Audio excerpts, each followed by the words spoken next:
Hi, everybody. Thank you so much for coming. It's so nice to see you all.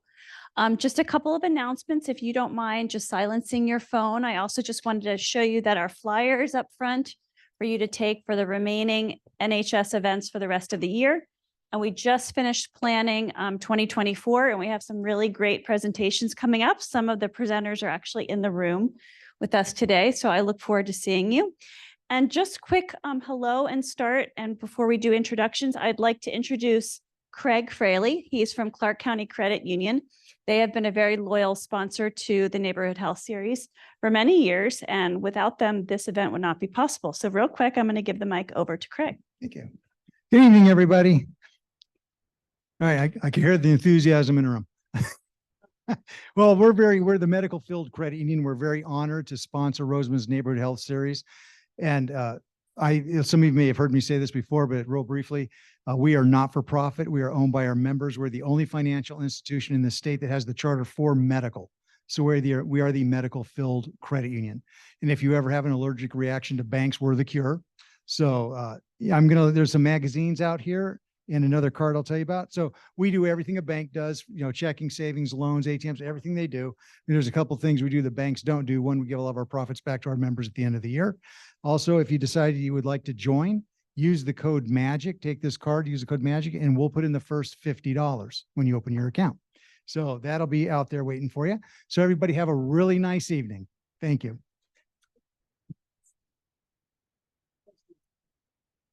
All right, I think we're going to get started. I wanted to introduce our presenter today, which I need my glasses for. Sally Mickelson has worked in financial aid for over 30 years. She started as a federal work study student in the financial aid office during college and has worked at various institutions throughout her career. She enjoys helping borrowers develop student loan repayment strategies that work for them. And she's created an innovative calculator to help graduates calculate their own student loan payment amount throughout their repayment cycle. She started her career in Minnesota and was very happy to move out of the snow here to Las Vegas over 9 years ago. Sally has also helped many employees actually when they're dealing with their own children and helping them navigate how they might potentially be able to afford higher education. She's a trusted resource to many. Please join me in welcoming Sally Mickelson.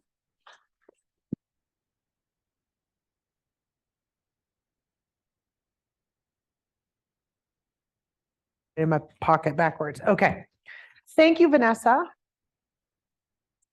And thank you for joining. I had a little shoulder surgery 10 days ago, but it was elective. I didn't, I was going to go with, oh, you should see the other guy. But I very specifically wore long sleeves because the array of bruising that is happening 10 days later it's not pretty. So as Vanessa said, I am the director of financial aid here at Roseman, and I've been at Roseman for 9 years, a little over 9 years. And before we're going to talk about student loan debt and salary expectations in the health professions. Okay, bottom one. Yes. Okay. Again, shout out to Clark County Credit Union. Am I the only one that has to say that very slowly? Because I never quite get it right. I can do the CCCU, but when I fully say it out. So thank you to them for helping us. So I'm going to start with, before I dive in, I want to give you a little bit of information about me. So as a little girl, I did not grow up saying, oh, I want to be a director of financial aid when I grow up. So I'm going to tell you the story of how I became a director of financial aid. Whoops, I just hit a light, whatever that button does. Okay, so when I was a little girl, I wanted to be a medical doctor. Keep in mind, this was the early 80s, and so it was either a medical doctor or a Dallas Cowboys cheerleader. And my parents, much to their credit, never said I couldn't be either of those things growing up. And as a young girl, I actually thought I could be a Dallas Cowboys cheerleader. Missed the tryouts. But instead, I became an LPN. That's a licensed practical nurse, an LVN in a lot of the states on the West Coast. But that is how I started my career. And I worked in nursing homes because who doesn't love old people? babies and old people are, I mean, no offense to the non-old people or babies in the room. And while I did that, I worked as a federal work study student in the financial aid office. And not quite 30 years ago, I was going to go get my BSN. And I was young and thought I knew everything, like most young people. And nursing schools, even back then, were very difficult to get into. They were very competitive. I was living in Minnesota at the time. And everybody said, oh, you got to apply to all of them, apply to the ADNs, the BSNs. I was like, whatever, my GPA is great. I'm a great person. I've got this great essay, all this stuff. I applied to one BSN program and just assumed I would get in. And when I got the letter that said that I had not gotten in, but I could apply again next year, I decided to take my toys and go home. And I thought, you know what? The hours are a lot better in higher education. No evenings, no weekends, no holidays. So I went to work full time in the financial aid office. And here I am 30 years later. I did continue to work as a nurse. It's a great way to pick up Christmas money or holiday money and birthday money for your kid. That kid is now 30 years old. So, okay, let's talk about student loan debt. So student loan debt is sort of like a little dirty 4-letter word. And when Vanessa originally asked me to do this presentation probably a year ago, I thought, oh yeah, this is a subject I know all about. I love this. This is going to be easy to put together. And then I started doing research to find some of the stuff I wanted to present. And I was like, whoa, this information is not out there. So the first thing, let's talk about what is the total student loan debt in this country. As of the third quarter of 2023, the federal student loan debt is 1.63 trillion with a T dollars. Average borrower has just over $37,000 in student loan debt. And so I thought, wouldn't it be cool if I took that back to 30 years to compare what the student loan debt was 30 years ago? That number, we didn't talk about the total student loan debt in this country 30 years ago in this way. That number is nowhere. And I can CSI some data with, like the best of them, and I could not find it anywhere. The closest I could come was 2007, which is when we started really kind of as a nation talking about student loan debt. And so the student loan debt in 2007 was $516 billion. In today's dollars, according to some calculator Google showed me, it's 766 billion in today's dollars. And the average borrower had just over 18,000. So that's a pretty big increase. Over 16 years, that's a 200% increase in student loan debt. I'm a big fan of humor and trying to use some memes, but there's only so many that are safe for work. So I use the PG ones. So that is how student loan debt is how the vast majority of higher education in this country is funded. And particularly graduate education is funded through student loans. So then one of the things we want to talk about is student loan debt by degree in the health profession. So how much do the different health professions have? These are not easy numbers. The federal government does not track this. There are some websites like the College Scorecard and things like that where you can look some things up, but that is going to give you student loan debt at a particular university at that university. So if you pulled up Roseman University's Bachelor of Science in Nursing program on there, you get only what the BSN students at Roseman can borrow at Roseman. It doesn't tell you what did our students borrow before they came here. So it is not, in my opinion, a true reflection of what the average student loan debt is.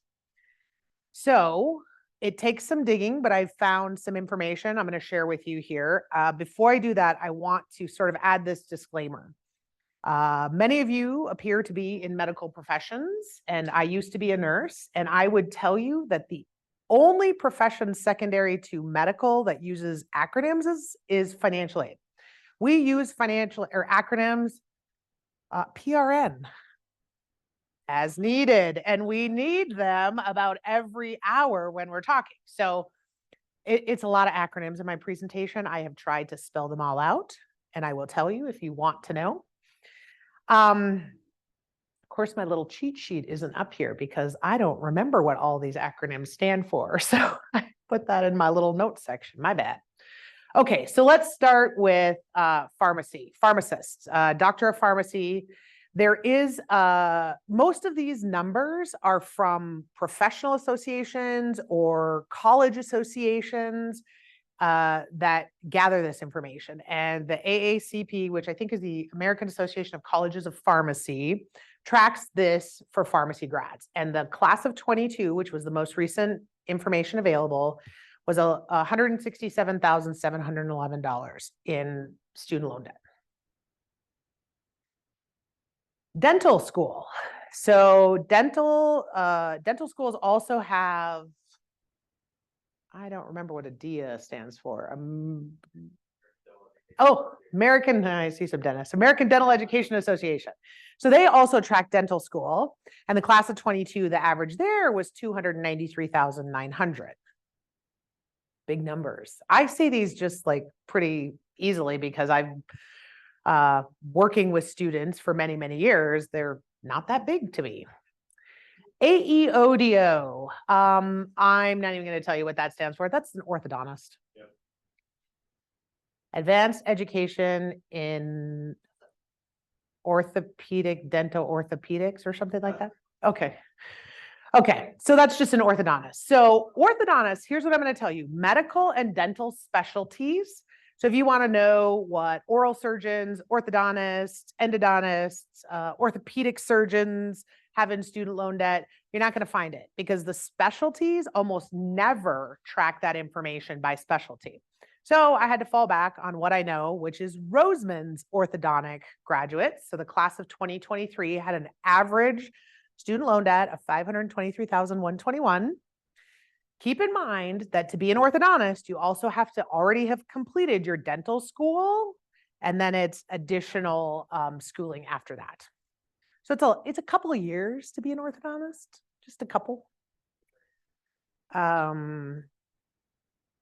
And then the average medical school debt for the class of 2023 was just over $250,000. This came from a website called educationdata.org. There is the AAMC, which is the American Association of Medical Colleges, but their information is not as readily available that I could find on their website as ADEA was. So that sounds about right. Those are big numbers. That's the reality. There's no way to sugarcoat it. Especially if you're going to go into advanced, that you need advanced degrees in the health professions, it's not cheap. So let's talk about nursing. So the average, this was a real difficult number to find, the nursing, because nursing has multiple school associations, multiple accreditors. Some schools are accredited by ASIN, some by CCNE.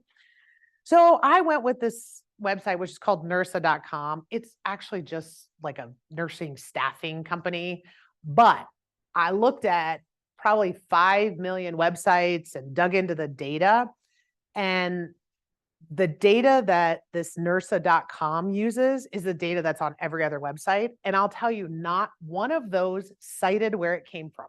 So I'm going to just add that disclaimer that I don't know where this comes from. If this is just some urban legend that somebody put on a website and it took off.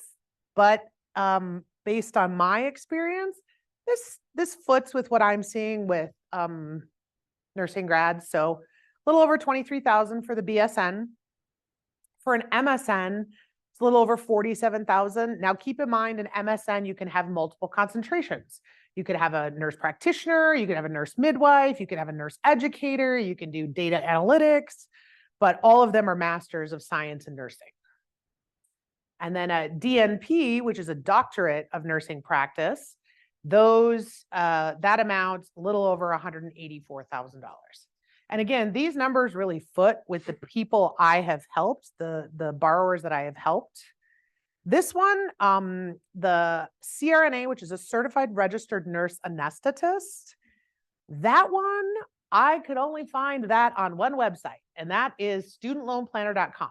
Studentloanplanner.com is a consultant where he and his financial planners sell student loan planning sessions to borrowers. And I quote him only because I follow him, because I agree with about 98% of what he says. Because I know that our grads or grads of schools I work at, they're going to ask, they're going to be like, oh, who should I follow? And I really don't want them following somebody that is giving nonsense, because there's plenty of people that do that. And so they publish the CRNA debt based on their clients that are nurse anesthetists. And this was the average of those. So no, I really have no idea if that's going to be accurate. Okay, so now that I've been all doom and gloom about how much it costs to get a health professions degree with student loans, let's talk about some of the ways to fund health professions degrees for free. I don't want to say for free, because it's not actually for free. Somebody's paying for it, and you have to do something in return for that payment. So grants are generally only available to undergraduate students without a bachelor's degree. So if you already have a bachelor's degree and you're going to go back and get your BSN, most of the time you aren't going to qualify. You're not going to qualify for most federal grants. Scholarships is really the biggest bucket of money that does not have to be repaid. The several federal and state governments offer different scholarship programs, and some of these are significant monies. And this is kind of what we were talking about beforehand. So there's something called the Health Professions Scholarships Programs, or HPSP. Those are available in pretty much most of the branches of the military, as well as the Veterans Administration now has a nursing HPSP program. And what almost all of these scholarships do is pay up to 100% of your tuition and fees for your particular degree, and then give you a monthly stipend to live on in exchange for your service when you're done. So if they're going to pay for 4 years of dental school or 4 years of medical school, they're going to expect you to work at one of their sites for 4 years afterwards. Obviously, or maybe it's not obvious, if you do one of the the military's HPSP, you have to join the military and fulfill your obligation. Although most of the doctoral level HPSP programs, you actually join the military at a rank of captain. So it's a pretty good gig as well. Indian Health Services. So IHS is another one. If you are a direct descendant or have a certain amount of quantum Indian blood, you can qualify for that as well.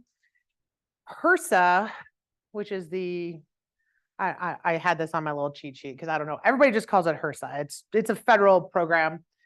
Health Resources, anybody know? I don't know. So HRSA has a lot of federal money that goes into buckets, and one of those is scholarships for disadvantaged students. Now the SDS program, and then there's also some loan programs through that as well. Those are not given to students. Those are given to colleges and universities who apply for them and then make up the rules that say this is how we're going to award those funds. National Health Service Corps, which is another sub of HRSA. NHSC, same thing, pay for 100% of your tuition. Most of the NHSC is physicians, dentists, nurse practitioners, I think veterinarians, and nurse midwives are in there in the NHSC. But they also have another one for nurses specifically, which is Nurse Corps. And that is the same thing. Most of the Nurse Corps funds go to students pursuing their BSN. And then on the West Coast, not exactly West Coast, because it goes from North Dakota and South Dakota, and then everything west from Montana over. There's the Western Interstate Commission for Higher Education, which we all just call WICHE. They offer low interest loans or scholarships for certain health professions. Pharmacy and dental are the two that I know of. And Roseman grads have a significant number, or Roseman students in all of these. I think this year we have like 32 of our dental students are receiving an HPSP or NHSC grant. And our grads that I have worked with over the years speak very highly about these programs. They're very competitive and they take a lot of work to apply for them, but that's a pretty significant return on your investment to get a full 4 years of dental school paid for. And then when you get out of school for all of these, you get a job at a nurse corps facilities or an NHSC facility or the military, you also get a paycheck. Like you are still working as a dentist, a nurse, a physician, and you're getting a paycheck. And in some cases, some of these federally qualified health centers that you're working at actually pay, you're not getting like $20 an hour. They pay even better than some of the markets. At least that is what I have seen specifically in dental, because a lot of them are in low income, underserved areas where not a lot of people have a desire to work in that. So they're getting jobs higher when you're doing your service obligation than even some of our grads who are not doing that, who are going into private practice. Private organizations, if you can get somebody to give you scholarship money, free money is great money. I encourage you to apply. If your mom or dad works somewhere, see if they offer a scholarship. If your mom or dad works at Roseman or some other school, see if there's some sort of scholarship you can get, lowered tuition amounts. If you work at a hospital, see if they will pay you to become, like, let's just say you might be a health unit coordinator, but you want to be a nurse and they need nurses. They may pay a portion or all of your tuition and fees in order to get you to become a nurse and then obviously come back and work at their facility for a certain amount of time. And then the vast majority of colleges and universities in the United States also offer some type of scholarship money. So again, free money is good money. So let's just say you can't get any of those up front and you've had to take out those student loans. There are also a ton of programs where you can get forgiveness or help repaying your student loans on the back end. So there's something, it doesn't matter if you're a health professional or not. There's public service loan forgiveness or PSLF. If you work at a government entity, any level of government, city, local, or city, state, federal, you work at a nonprofit, you repay your loans every month using an income-driven repayment plan. And then at the end of 10 years, they will forgive the remainder of your student loan debt. I'm pretty sure most people have heard of this. It's been in the news a little bit the last few years. I'll tell you that in 2007, when it was enacted, hold on, let me back up. I think a lot of the press in the last few years, especially starting in 2017, when the first borrowers reached their 10 years at a facility, it got a lot of negative press. And if you follow, what's his name? Dave Ramsey. He will tell you, PSLF, it's not happening. It's not going to happen. Don't count on it. Pay your loans.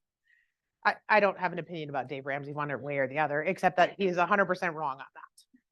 And I will say that in 2017 and for a few years thereafter, financial aid professionals need to take some, I don't want to say blame, but some responsibility for not helping our graduates and our borrowers understand PSLF to ensure that they were doing it right from the beginning. And part of that was because we didn't know about it. I just knew, yeah, it's a thing, right? Like, sure, work there and you'll get it forgiven. But until we got to a point where somebody applied for forgiveness and got denied, we didn't know it wasn't going to work necessarily. But it does work.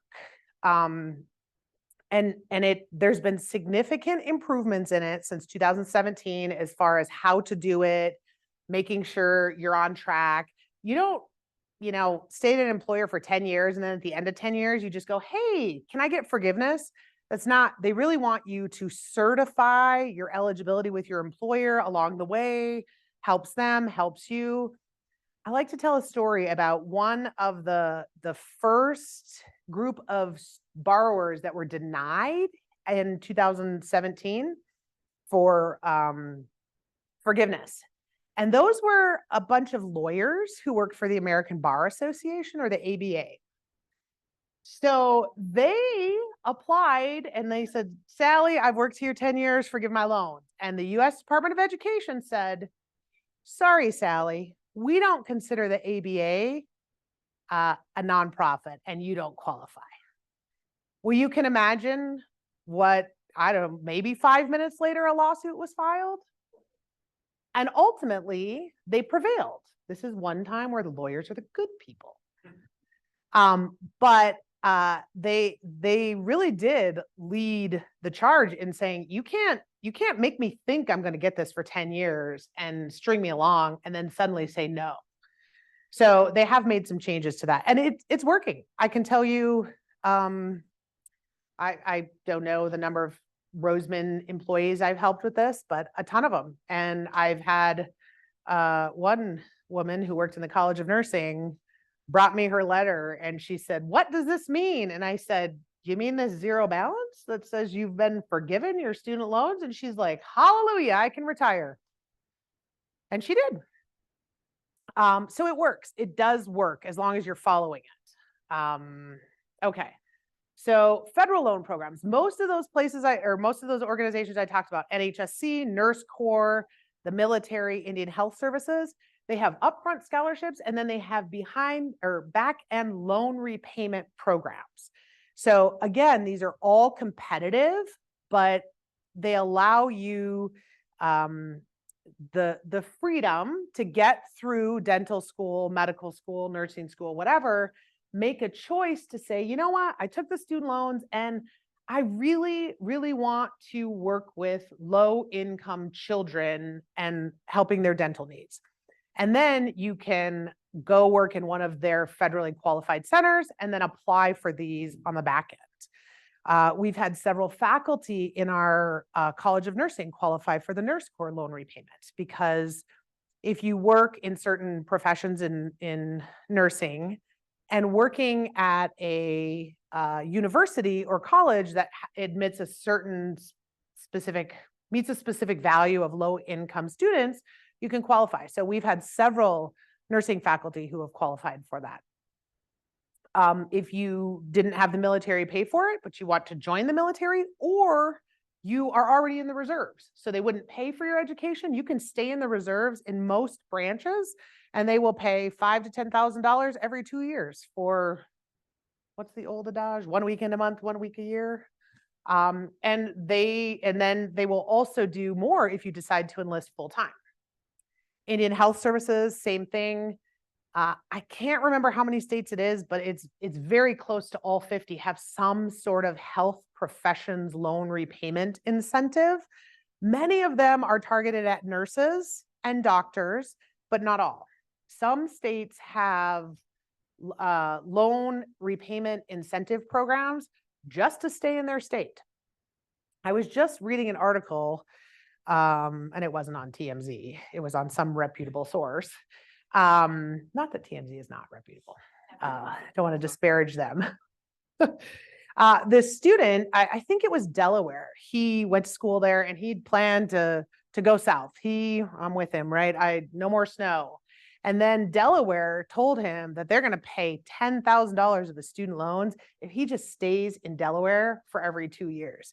And he's like, that's a lot of money. So, and he was in IT or something. So most states are doing this as a way to keep their residents to stay in the state. And then private employers are doing, the last probably 5 to 7 years, we've heard more and more about it, where employers are doing student loan payment as part of a benefits package. I have been working with about 3 Roseman grads who are working at hospitals in the Vegas Valley, and they are offering that to their nurses. They will pay $100 a month and with no cap on it. So as long as you stay employed at Sally's hospital, Sally will pay $100 a month directly to your student loans. And I believe that they're paying it directly to your student loans so that you don't necessarily have to pay tax on it. So that's even better.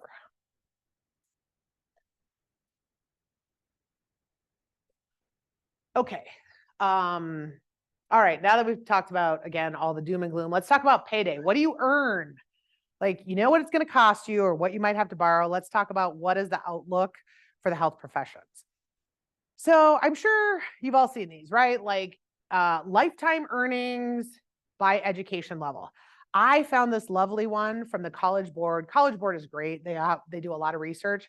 And this is one of the few that I've seen that looks at annual earnings and adds in what is your after-tax income. I think that's great because it doesn't really matter to any of us what our salary is. It only matters after the government takes their cut, how much do I have left? At least to me, it does. So you can see all the degrees, professional degrees. So the Department of Education defines a professional degree as a degree you need to get licensed in your first profession. So basically this is dentists, doctors of veterinary medicine, optometrists, those kinds of things. And then there's other doctoral degrees. The two of those are very close because a lot of the people who get doctoral degrees are doing things like that anyway, health sciences, although it also takes into account doctorate in art history, which I may or may not know somebody who has one of those. And then on down, right? So the blue line is the amount, the estimated tax on the earnings, and this is from 2021. And then the orange part is the take-home pay or after tax. So that is 1 year, 2021. So what I did is I said, okay, let's take that and let's extrapolate out. I am not an economist. I'm not a mathematician. So I did not do inflation. I did not assume any kind of increase. I did basic math. Take your after tax, assume 40 years of working, and what would the total lifetime after tax earnings be at each of those levels? So you can see a professional degree or a doctoral degree is going to generally earn you more lifetime money than anything less than that. Obviously, none of this is a guarantee, but the health professions tend to be much more lucrative. And think about COVID. Who wasn't working or who wasn't ordered to stay at home? Healthcare professionals in general. So that's significant numbers. So, you know, like a bachelor's degree versus a doctoral degree, that's almost 1.5 million more. And that's just using 1 year of data, not assuming any kind of increases, because if you get, let's just say a 5% increase, a 5% increase of $150,000 salary is a lot more than if you're earning $50,000 a year. So your lifetime earnings increase exponentially. Okay, let's talk about what do you get? What's the annual income at various professionals, various health professions degrees, and what's the employment outlook look like? I am not Nostradamus, but the U.S. Department of Education, not the U.S. Department of Education, the U.S. Census Bureau uses the Bureau of Labor Statistics to project all of that out. So the BLS, they publish income data as well as outlooks on various professions once a year in May. And of course, it's always 2 years old.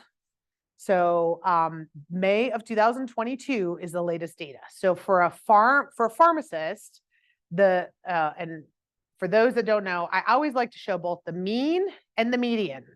So mean is the average. Median is the middle number. So if you counted up 5 numbers, the median number is number 3. So, and I'm showing you all of these in an hourly rate as well as in an annual rate because that's how they publish it.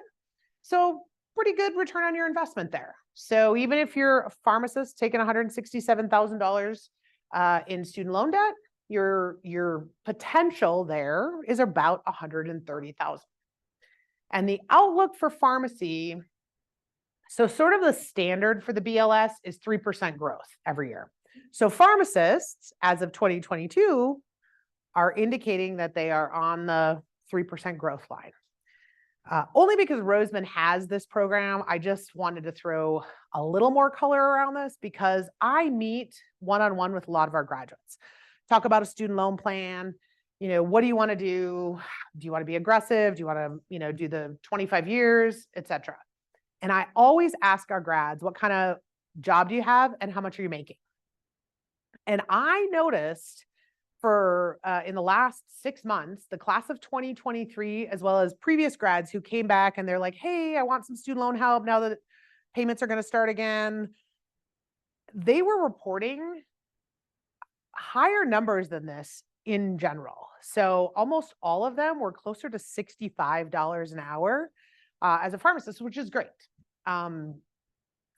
Also, the other thing, which is true on pretty much all of these professions' incomes, it depends on where you work. So I am originally from a very small town in North Dakota. People say, where is it near? And I like to say Canada, because we are 10 miles from the Canadian border. Well, I'm not, but my hometown is still there. And I'll tell you, we couldn't find doctors or PAs or NPs, and we were paying them a boatload of money to come fulfill, not we, I don't live there, but they were paying them, you know, come fulfill a 2 or a 4-year contract, and you are making a ton of money. Plus we're giving you a student loan stipend.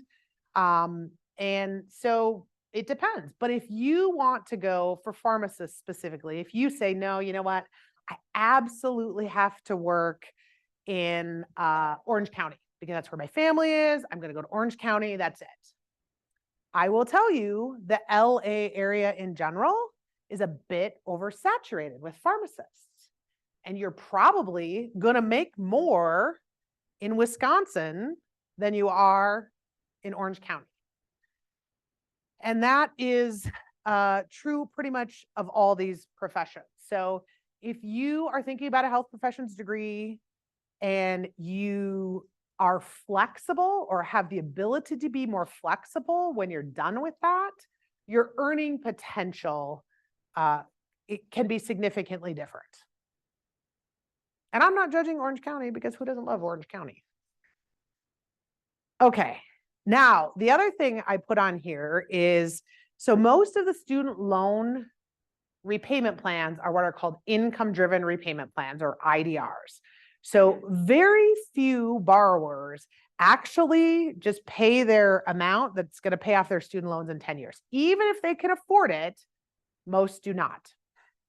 And this is not a session on that, but there are pros and cons to both of those things.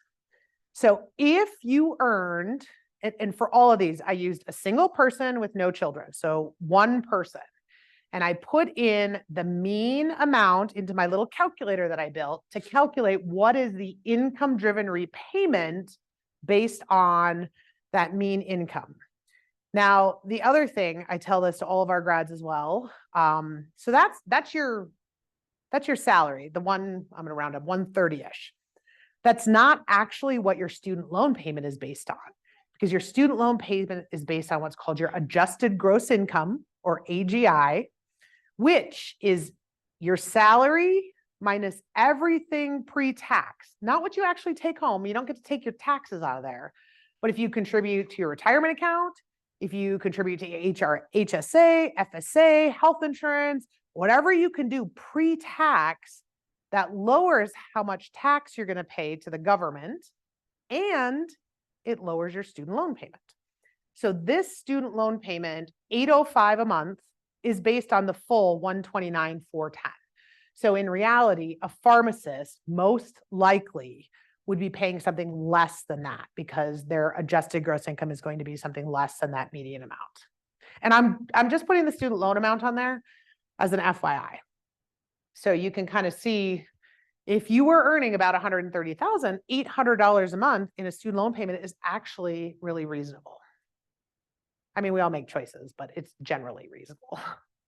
Okay, dental. So BLS May 2022, you can see the mean amounts and the medians. I'm putting this disclaimer on both the dental and the physician ones because dental specialty really, really affects your income. So this is like a general dentist, a general practitioner. But if you want to go be an endodontist or an orthodontist or an oral surgeon, your salary is going to go up. But this 172-ish is based on a general practitioner. And the employment outlook for dentists, a little bit more than average of all professions, 4% growth. But again, certain specialties have significantly higher outlook that you may want to consider when you're done with dental school. And then student loan payment based on that is a little over $1,100 based on the 172,290. I don't think I said this, so I want to go back and say the student loan repayment amount is only based on your income. It is not based on how much you owe if you're going to do the income driven. So in this case, this dentist could only owe $100,000 in student loans. Good for them. They would still have to pay $1,100 a month. Or this dentist could be an orthodontist that owes $500,000 and they would still pay $1,162 a month.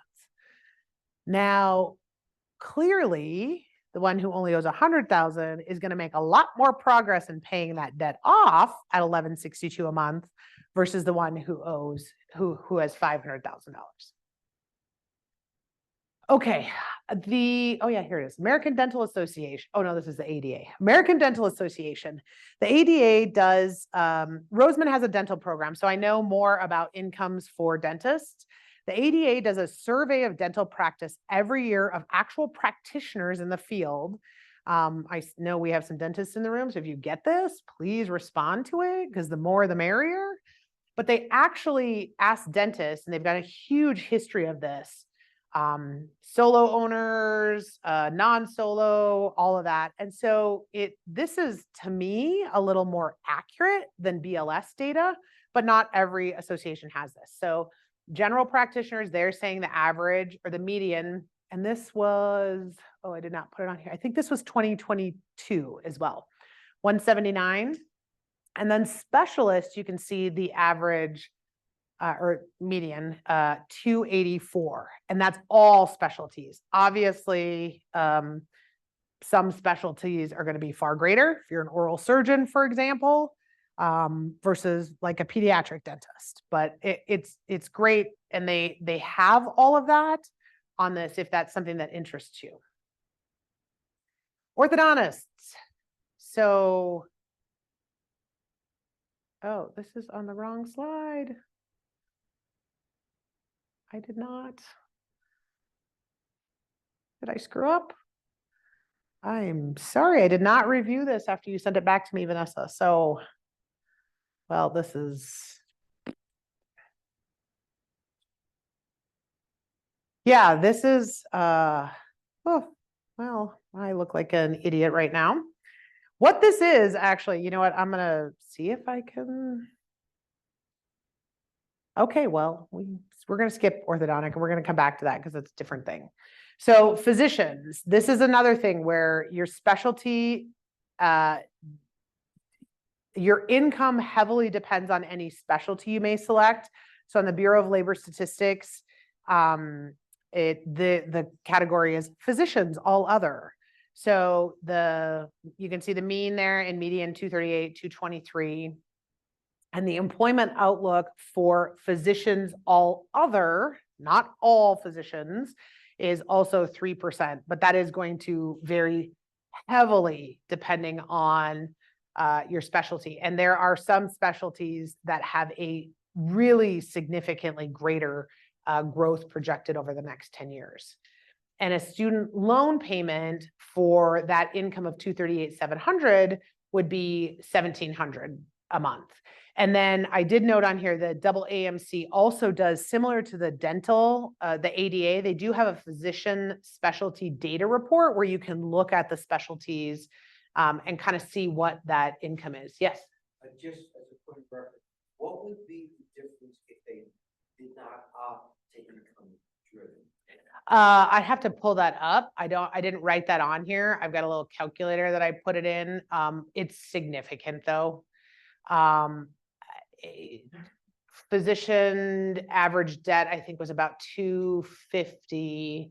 Yeah, it's probably about 2,700 a month for that. That's a 10-year. 10-year time period. Yes. Is there anything figuring the forgiveness percent to that? Because what I'm just bringing up, if somebody is on a standard program, standard 10-year program, and they go into the specialties that you put up before, where somebody can qualify for forgiveness, they're better off on the standard program because it's forgiven based on a period of 5 years. I'm not sure what forgiveness is done on 5 years. PSLF is 10 years. And it's all or nothing at the end of 10 years. And you actually have to be on an income-driven repayment plan to qualify for forgiveness under PSLF. There's other programs that a percentage of And most of those are state or federal entity programs. A lot of those are, I've seen them for teachers, nurses, and physicians are the ones, although they don't have a lot of those anymore like they used to. From a federal perspective, there's still like a teacher forgiveness program and a nurse forgiveness program. But that's a whole different presentation, but there's a lot of ways to maximize your loan repayment when you do income driven. Even being aggressive, you can do that.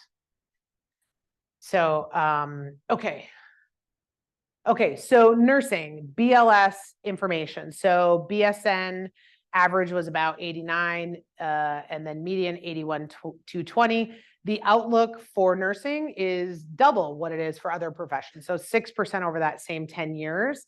And then what I use nurse.org because they go and look up all those BLS statistics and put them by state. So I just listed here about 6 states that Roseman grads tend to go to. So you can see what the average salary for an RN at those places are.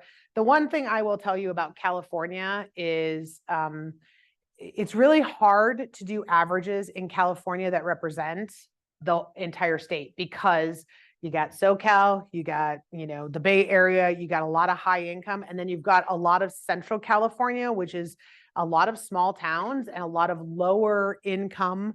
So I usually tell people not to count on any averages for California. You really have to be understanding which area of California you're going to. And then there's nurse practitioner in nursing. So same, you can see the data here, 124, 121. And then the BLS data, top 5 paying states for nurse practitioners, you can see them here. And this does not differentiate between doctoral prepared nurse practitioners or master's prepared nurse practitioners. And the job outlook for nurse practitioners, huge. NPs, PAs, it's about the same. 38% growth projected from 2022 to 2032. I am happy that Nevada is in that top 5 with nurse practitioner pay. And I do know quite a few nurse practitioners as well. And there is still a huge variance in your pay.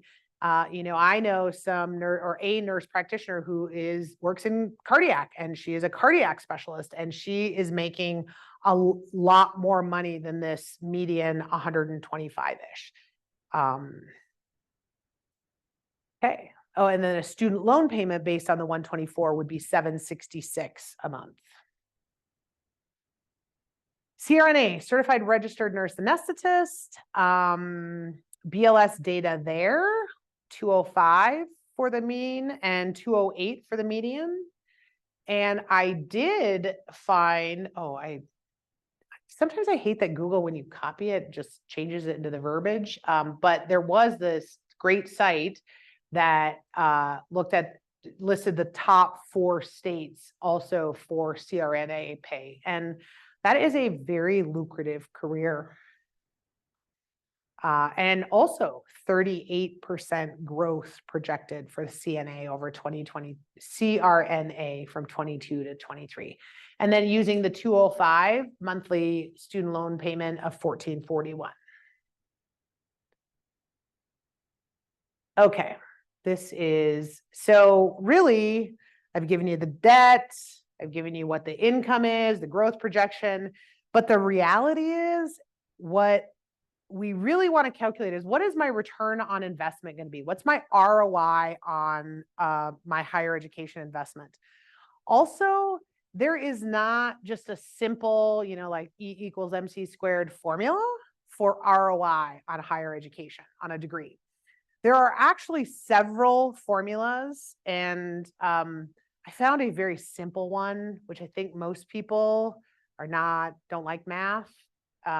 So I put it here, which is basically just your average yearly income for the degree times, so this is a 10-year ROI, divided by the total cost of the degree and the education expenses, times 100 to get a percent. And then if your percent is greater than 100, the higher above 100, the more return on your investment. And again, this is a 10-year ROI. There is a very complex version, which I found several places, which to me, the more complex version is actually probably a lot more accurate, because you can't just look at what did you pay for your degree and what are you earning as a nurse per se. Because if you weren't working as a nurse, you would be working as something else. So you have to compare how much your income increases to get a true value of what your ROI is.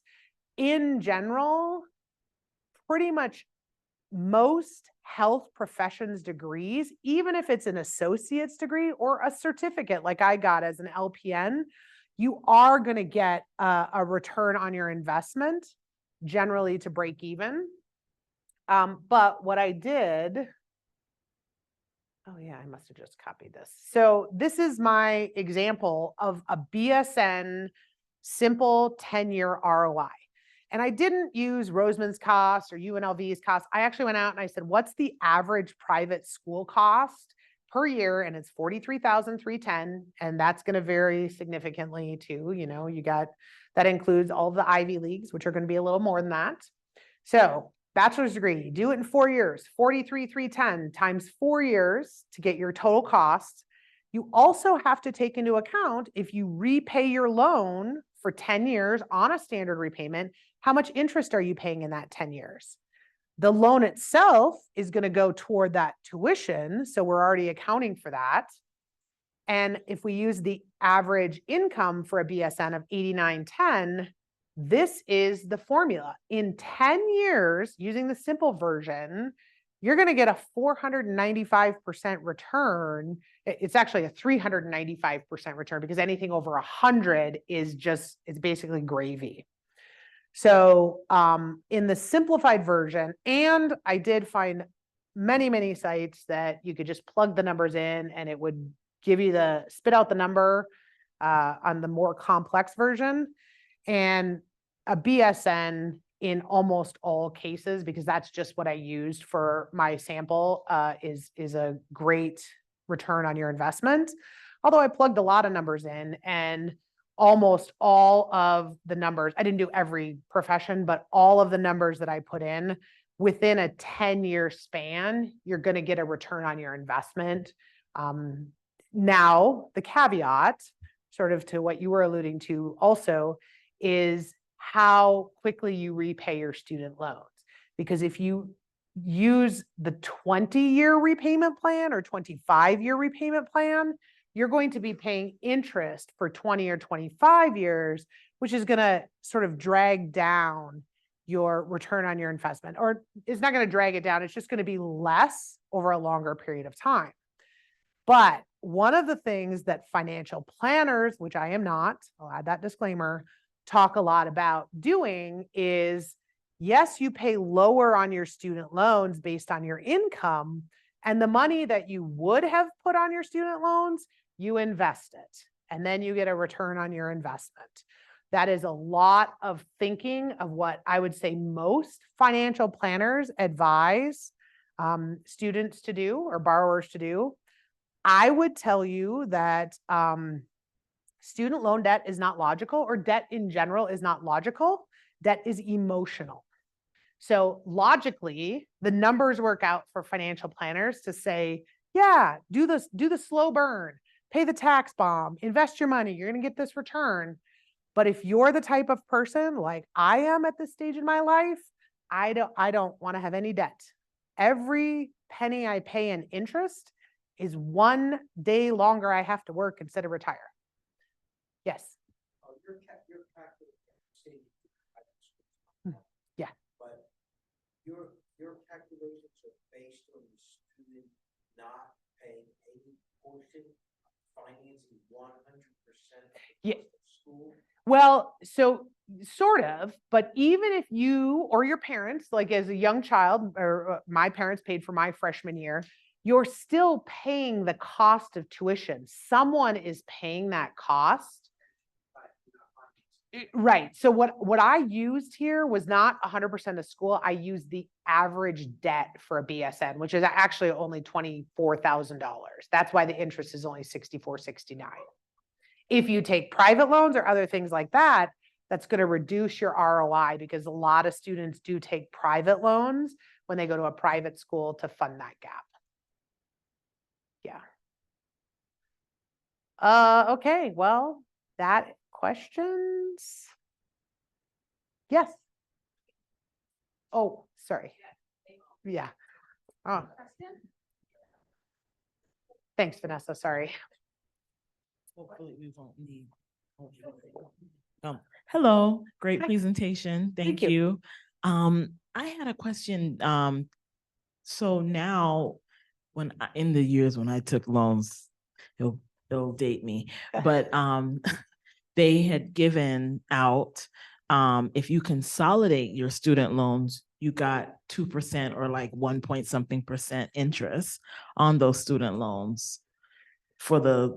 Do they still offer that? This was in grad school, they would provide that. So there's a couple of kinds of consolidating your student loans. If you consolidate your federal student loans into a new federal direct consolidation loan, you just get the weighted average interest rates of the underlying loan.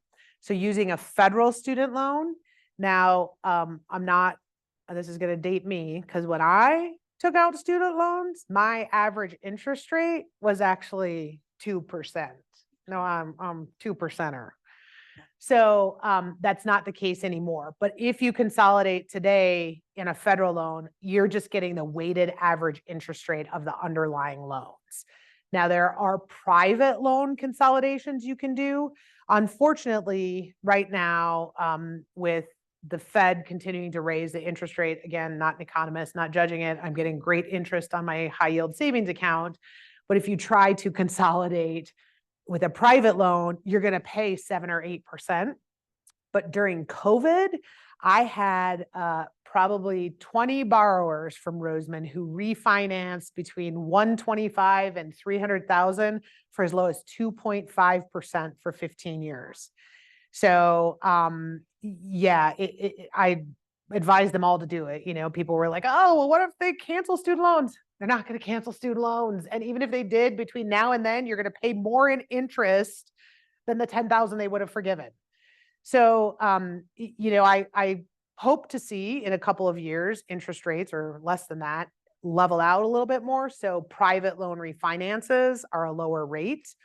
And along those lines, particularly in the health professions are getting much, I don't want to say much, they're getting lower. They're on the lowest end of the average, because when Sally's bank gives you a private loan refinance to refinance your loans, I don't want your interest on those.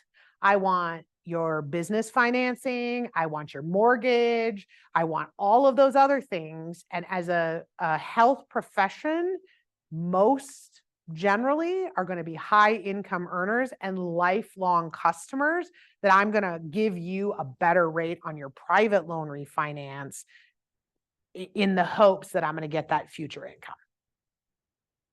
So yes, you can still do a consolidation, but it's a little different. Any other questions? Oh, I'm Sorry. loud without it. The consolidation can be very good, but it's just as she said, balancing out. But you have to be careful because if you do a non-federal consolidation, you lose the benefits that the loan has. yeah, you can never go back to a federal once you go private. Went private?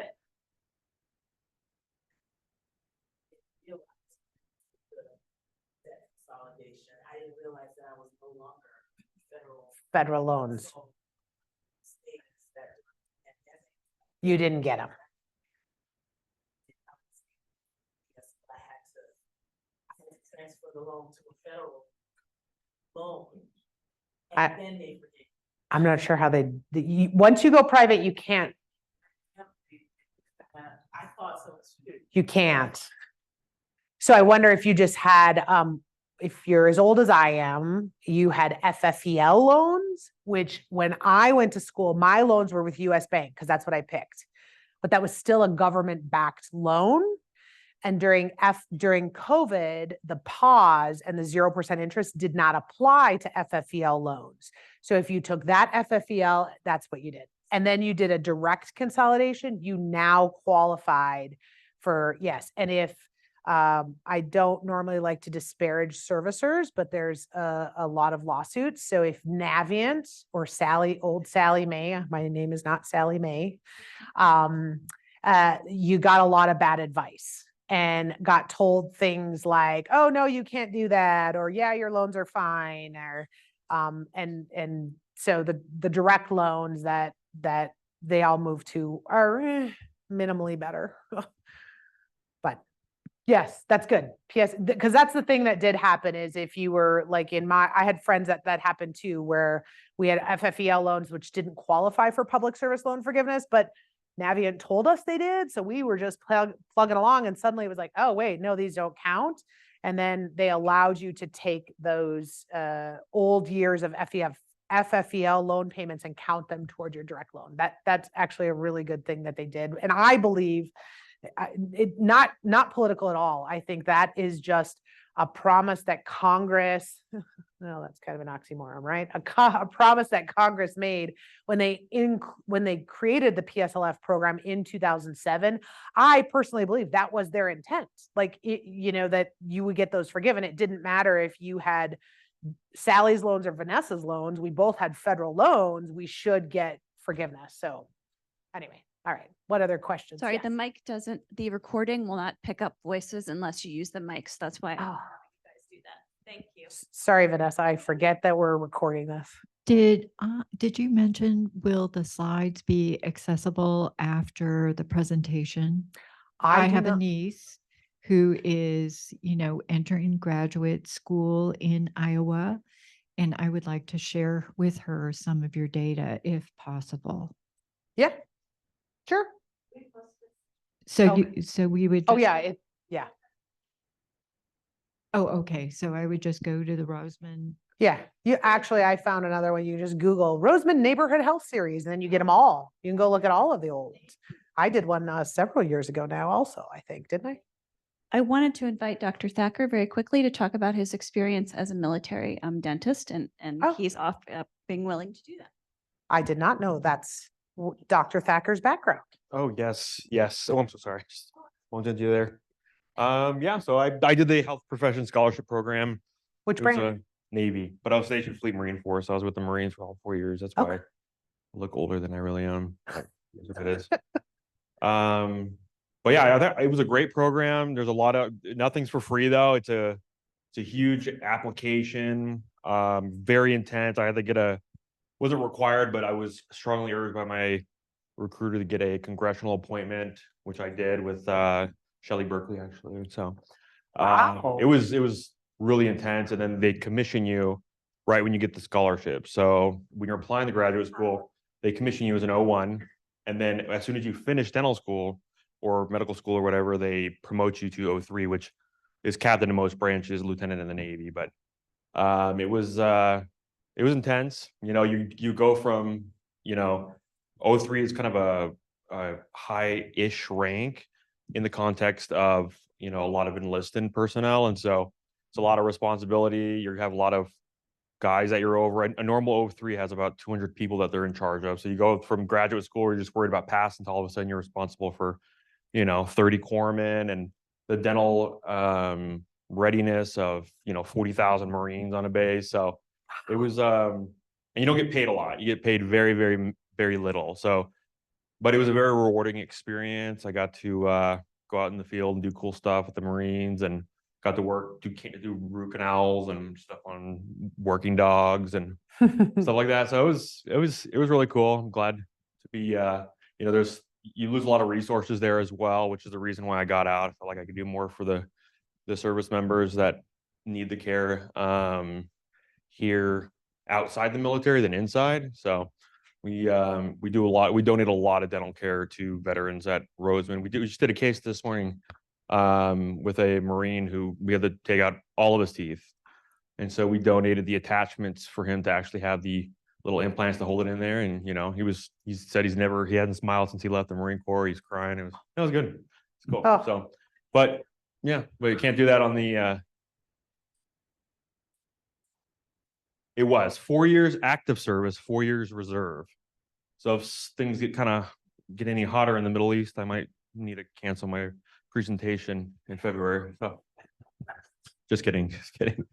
So you make a good point, Dr. Thacker, because one of the things I tell people who are looking at the HPSP program, don't get blinded by the dollar signs.